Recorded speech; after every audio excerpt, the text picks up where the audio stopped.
Diomaye, je le félicite d'avance d'avoir pris le... Salut sama gars yi nuyu naa leen mbaa yéen a ngi ci jàmm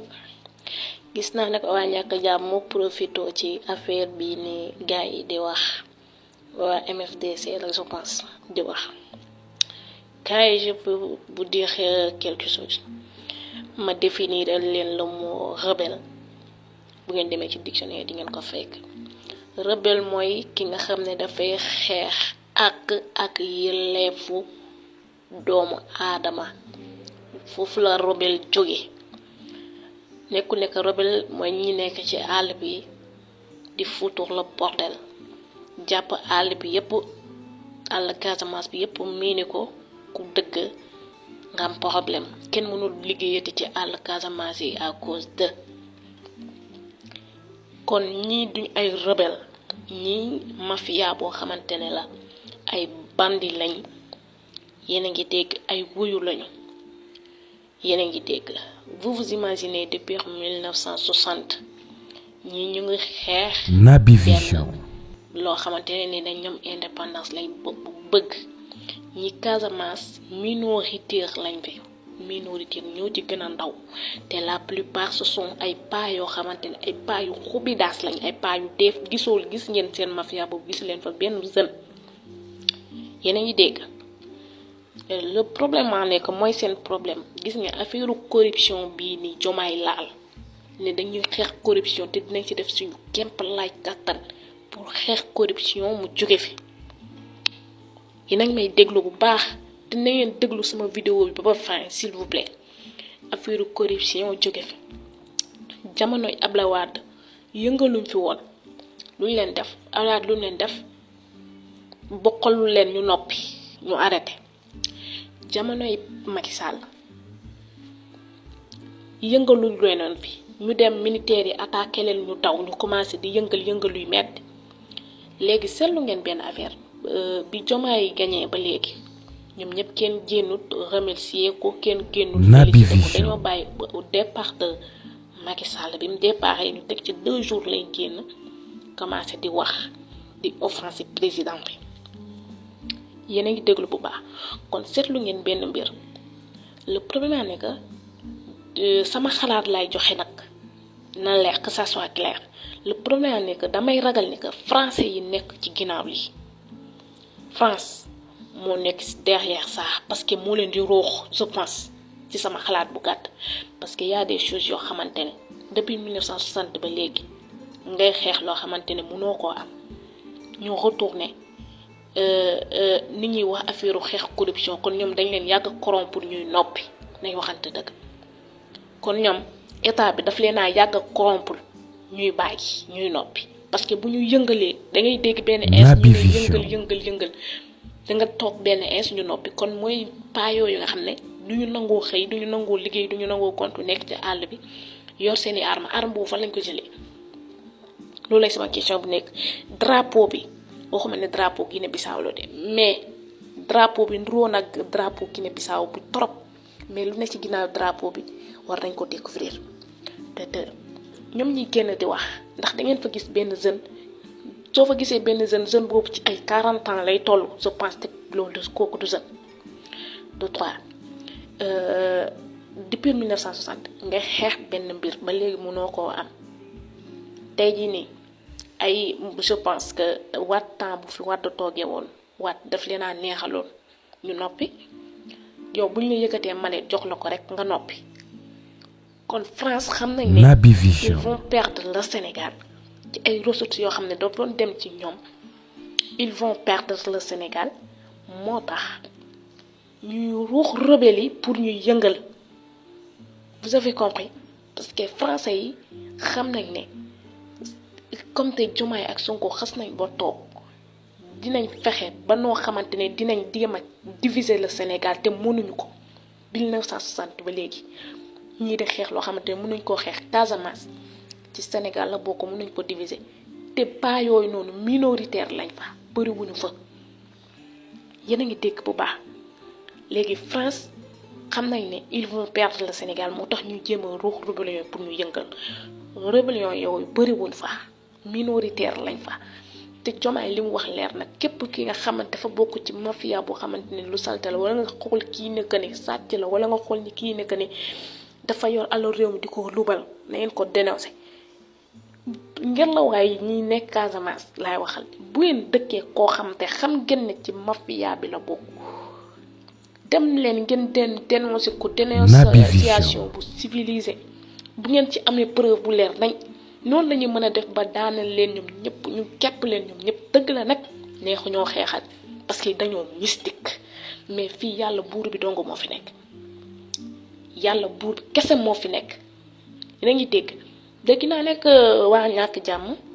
ñu ngi ciy sukkandiku journal yi ñu ngi toog di wax ne waa Ousmane Sonko nangam ak nangam Ousmane Sonko musul wax day jox Casamance indépendance musu koo wax ba mu dalee discours ba léegi dégg nga lu kooku lu waaji wax nee na ci campagne bi yëpp mu ngi doon déglu Diomaye mais Diomaye musul wax ci mbirum Casamance yaa ngi dégg moo tax ni nañ waaw négociation lay mujjee négociation boobu mooy tey ji nii bu doon Ousmane Sonko doon na nit koo xamante ne ndeysaan njuuj njaaj da koy tax a jóg di day yëkkati malet jox leen ko nu ñopp te Ousmane Sonko du nit boobu Diomaye du nit boobu noonu kon képp ku nekk Casamance demal nga dem toog na sa xel dal bu dee xam dëkk nga ak nit parce que dëkku la plupart ci biir jigéen soow lañ dëkk am nañ fa ay kër dañuy dem ci àll bi bu guddi jotee ñu ñëwaat seen biir kër yi la plupart ci biir àll Guinée Bissau lañ nekk bu ñu leen tëbalee ñu daw dugg Guinée Bissau loolu la nag bu ñu leen tëbalee rek ñu daw Guinée Bissau man sama xel tey na français yi ak Bissau Guinéen yi damay ragal leen ñoo ngi seen ginnaaw sama xel nag dafa tey sama xalaat nag laa joxe Sénégal moom boo waxee ñu ne waxati na. ma ñëwaat ci deuxième partie bi parce que li ma bëggoon a wax ma ko mu jeex Ousmane Sonko j'ai vu que saa yu génnee wax waa ñàkk jàmm ñu bokkut ak moom gis-gis bokkuñu ak moom xalaat di ko taxé de rebelle seetlu naa ne képp ku dëkk Casamance rek boo génnee ñëw ay Dakar ak yii nii ñu ne la rebelle nga dëgg la ñun ñëpp ay Casamance lañ man sama papa waa Casamance ñu ngi dégg ñu ne lay taxé de rebelle te xamuñu moo rebelle ñu su bëri dañuy wax nit ki rebelle nga xamuñu moo rebelle lu muy signifié rebelle mooy koo xamante ne day xëy di xeex ak yelleefu doomu aadama c'est ça rebelle si nag da ngeen ne Casamance bu ngeen gis rek ne ñi waa Casamance la ngeen taxé ko de rebelle nous on est fiers d'être des rebelles ñi ngeen gis ci àll bi di forte di yëngal duñu ay rebelle ay bandits lañ encore une fois je reviens ce sont des bandits yoo xamante ne seen intérêt personnel moo leen tax a jóg seen intérêt personnel moo leen tax a jóg leneen jógu leen en plus damay dégg ñuy naan rebelle waa joolaa yeeg làkkat yi nekkat ma déedéet rebelle am na ay olof ya fa nekk am na ay pël ya ci nekk seen biir yi làkk yëpp ay bàyyiruñ ki làkk yëpp a ngi ci biir mais du nekkule joolaa yeeg làkk soose yeeg ñoo kese ñoo ci nekk déedéet làkk yëpp ñu ngi ci biir am na ci ñoo xamante ne sax duñu ay sénégalais ay Bissau Guinéen lañ ñoo ngi seen biir mënuñ koo wet ay Bissau Guinéen parce que la plupart bu ñu leen tëbalee bu ñu dawee Guinée Bissau la ñuy dugg ñoom ñoo leen di protéger lan moo tax Bissau Guinéen yi mënuñoo jóg ñoom ne ñu xeex ak ñoom kon xel war na tey yéen ngi dégg xel war na tey est-ce que nekk na mu tamit bu ci ginnaaw Bissau Guinéen yi seen loxo bu ci nekkul français yi tamit dama leen di Naby joxal Vision le droit parce que ñoom tamit ci lañ nekk parce que xam nañ ne Sénégal mënootuñ fee am dara dinañ fay impôt comme ñun ñëpp